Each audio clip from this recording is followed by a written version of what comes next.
Welcome back to Dishin' on Daytime with Chef Emily from Niagara Falls Culinary Institute, our sponsors. I'm so excited to have you back because I'm hungry. Oh, I'm hungry too. What are we making today? So this is a combination of an easy dinner for your family or a really cool like football day snack.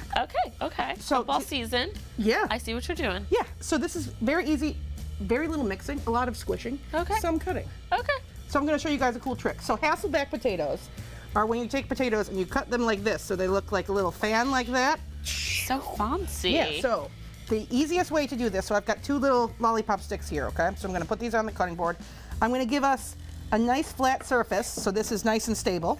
And then I'm gonna put a lollipop stick on either side of this potato like this, so my knife doesn't hit all the way to the cutting board. At home, if you don't have these, you could use chopsticks, you could use 2 wooden spoons, anything whatever you got. Keeps it nice and even. So I'm just gonna go straight down like this, and then this just hits the lollipop sticks. I see. Yeah, so much easier than using like a scary mandolin or trying to keep your knife from hitting the cutting board. Okay. This way, you know it's all the same length. Beautiful. All right, so now we got this guy, perfect. Perfecto. We've got a little baking pan over here. I'll have you spray that guy with a little cooking oil, and we're gonna salt him up. So we've got our oven at 425 already. I'm just gonna throw these in. Okay, wait, that was already so easy. Let's continue. So we've got our little trick here. So I've got a Ziploc bag with a package of cream cheese in it. Okay. And you're going to add this cheddar and sour cream, and we've got some garlic and onion powder and salt and pepper as well. Okay. So while you're doing this, you can pull this up a little bit. There you go. And I'm just gonna have you squish it all up together. Okay. Like we did with our deviled eggs. Oh boy. Good times. Our favorites. So now I'm going to just dice up a jalapeno. You want to make sure you don't touch any of your eyes, inside your nose, inside your ear when you're doing this. Okay. You're doing a great job.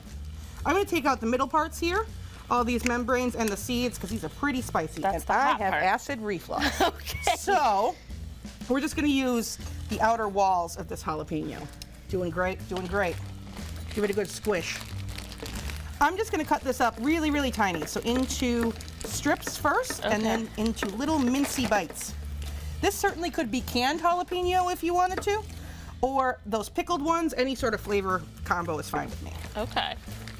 If you really wanted to go crazy with this, you could put some bacon in it. Oh, that would be really fancy. Or if you wanted to do this for a dinner and add a little bit more protein, like a can of canned chicken, would work incredibly well in this. Yes. So I'm going to dice this up as well. And we've got our cut potatoes in the oven for about 45 minutes, okay? Okay. So they're going to fan out a little bit and get nice and brown and crispy.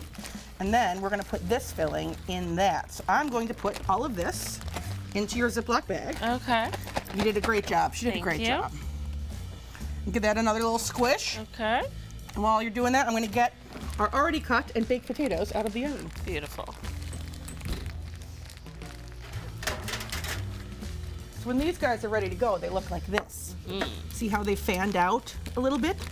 This is exactly what we're looking for. I'm a big fan. You're a big fan? You're a big fan. So think of this as sort of your canvas for anything that you're doing. You could do chili and cheese. You could get a cup of chili from Wendy's and then look like you made chili and do something like this. If you wanted to do these bite size, you could do like tiny little baby potatoes and then like smash them up and then put this filling on top. But this is a really nice way to do this. So I'm going to take our knife and I'm just going to cut a corner off so we can use this as a piping bag. There we go. No mess, no fuss.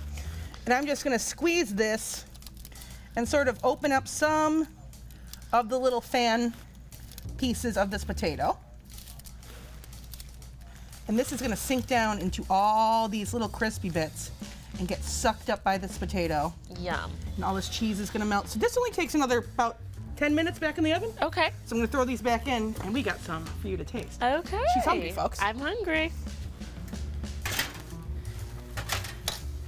Look at this gorgeousness. So delicious, crispy, cheesy, hot and spicy right out of the oven. Let's move this guy. So look at that cheese pull. That cheese. Perfect. Look at that. Yeah, absolutely. Give it some garnish. Look at that, professional. Got some forks right there. Let's try a little bite. Thank you. Okay. All right, I'm just gonna try a little bit of this filling. Yes. Yeah. Together. That's what I'm talking about. Cheers. Cheers. Oh, that's good. That's good. And not deep fried, good for you. Add a little protein in there. Boom. Boom. There you go. A whole meal. A whole meal. I love it. Okay, you made us a whole snack right now, and we're not just talking about you, Chef Emily. If you want to make this at home, viewers, we've got the recipe over on our website. Thank you so much for coming in. Thank you.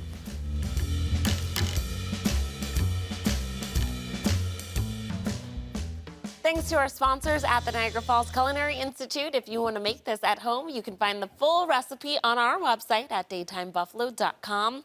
With another wine dinner coming up this month, our sponsors are giving away 2 tickets for 1 lucky winner to attend. This wine dinner includes appetizers, entrees, and desserts with wine pairings. You can enter for your chance to win by visiting daytimebuffalo.com/contest.